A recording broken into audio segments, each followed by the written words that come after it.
હું તમને સંભળાવું પહેલી સંહિતા જેનું નામ છે વિદ્યેશ્વર સંહિતા. થોડું જ્ઞાન પ્રાપ્ત કરી લઈએ, પહેલા આ શું છે જાણી લઈએ, પછી એની મોજ માણીએ. કોઈને ઘરે જમવા જવાનું હોય ને તો પહેલા જાણી લેવું જોઈએ કે હું બનાવવાના છે. સાચું કેજો તો મજા આવે ને ખાવાની. પછી આવ્યા પછી એમ થાય કે અરે રે આ એની મજા ના આવે. પહેલેથી આપણને ખબર હોય કે ત્યાં જઈને મોહનથાળ ખાવાનો છે, બહુ મજા આવે. જાણ્યા પછી માણો. વિદ્યેશ્વર સંહિતા પહેલી સંહિતા જેના અંદર વિદ્યા છે, જ્ઞાન છે. વિદ્યેશ્વર સંહિતા વિદ્યાની ચર્ચા છે. મારા ને તમારો આત્મા પરમાત્મા સુધી કેવી રીતે પહોંચી શકે અથવા પરમાત્માને કેવી રીતે ઓળખી શકે એનું વિધિ એટલે વિદ્યેશ્વર સંહિતા. વિદ્યેશ્વર સંહિતાની અંદર 25 અધ્યાય છે. 25 અધ્યાય છે. આનો અભ્યાસ કરો તમને ખ્યાલ આવે. 25 અધ્યાયની અંદર માત્ર જ્ઞાનની વાતો છે. પછી બીજી સંહિતા રુદ્ર સંહિતા 197 અધ્યાય છે. એમાં 5 વિભાગ છે. પહેલો વિભાગ જેનું નામ છે સૃષ્ટિખંડ, બીજો સતીખંડ, ત્રીજો પાર્વતીખંડ, ચોથો કુમારખંડ અને પાંચમો યુદ્ધખંડ. આને કહેવાય રુદ્ર સંહિતા. ત્રીજું જેને કહેવાય શતરુદ્ર સંહિતા. ત્રીજી સંહિતા જેનું નામ છે શતરુદ્ર સંહિતા. શતરુદ્ર સંહિતામાં બહુ મહત્વની વાતો છે, જેના અંદર 12 જ્યોતિર્લિંગની કથા છે. શેની કથા? 12 જ્યોતિર્લિંગની કથા છે. તમે સાંભળશો 12 જ્યોતિર્લિંગની કથા, આ કથામાં આવશે વચ્ચે.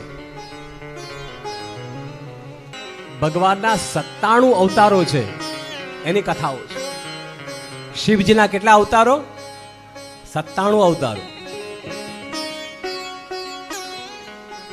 જેમ વિષ્ણુ ભગવાનના 24 અવતારો, એમ અમારા ભોળાનાથના તો અનંત અવતારો છે, પણ એમાં 97 અવતારોની કથા આ સંહિતામાં આવશે. પછી ચોથી સંહિતા કોટિરુદ્ર સંહિતા. કોટિરુદ્ર સંહિતા એમાં વિશ્વમાં જે સ્વયંભૂ લિંગ, જે સ્વયંભૂ જે શિવલિંગ છે, એના બીજા અનેક જ્યોતિર્લિંગ છે, એની બધી કથાઓ. ભગવાન શિવ લિંગોની મહિમા અનંત કોટિનું વર્ણન કરવામાં આવે. એ ચોથી સંહિતા જેનું નામ છે કોટિરુદ્ર સંહિતા. એના અધ્યાય છે 43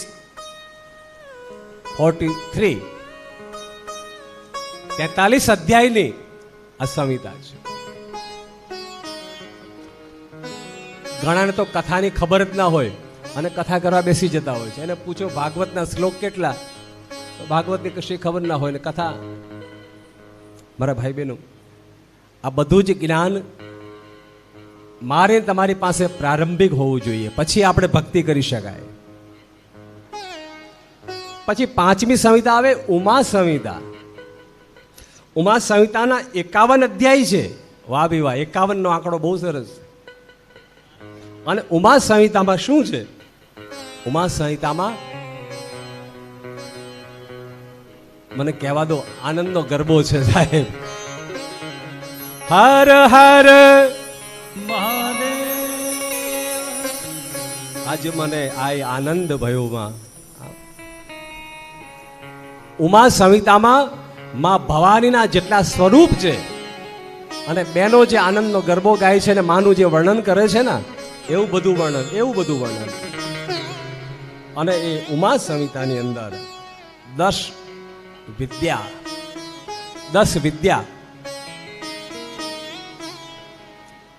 જે તમે નવરાત્રિની આરાધના કરો છો, એ નવરાત્રિની આરાધના તમે જે કરી રહ્યા છો એની સાધના કેવી રીતે કરવી અને મા શક્તિની સાધનાનો વિષય એ 5મી સંહિતા ઉમા સંહિતાની અંદર કરવામાં આવે છે. પછી આવે છે 6ઠ્ઠી સંહિતા જેનું નામ છે કૈલાસ સંહિતા.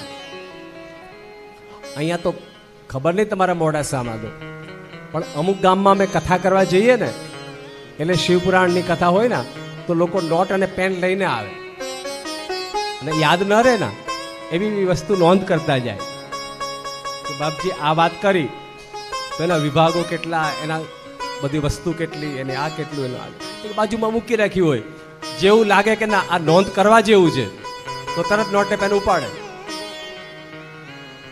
અને પોતાની યાદીમાં એની નોંધ કરી દે. સાહેબ કૈલાસ સંહિતામાં 23 અધ્યાય છે. શિવપુરાણ ખોલો તમે તમારા ઘરે હોય તો, એમાં 23 અધ્યાય છે.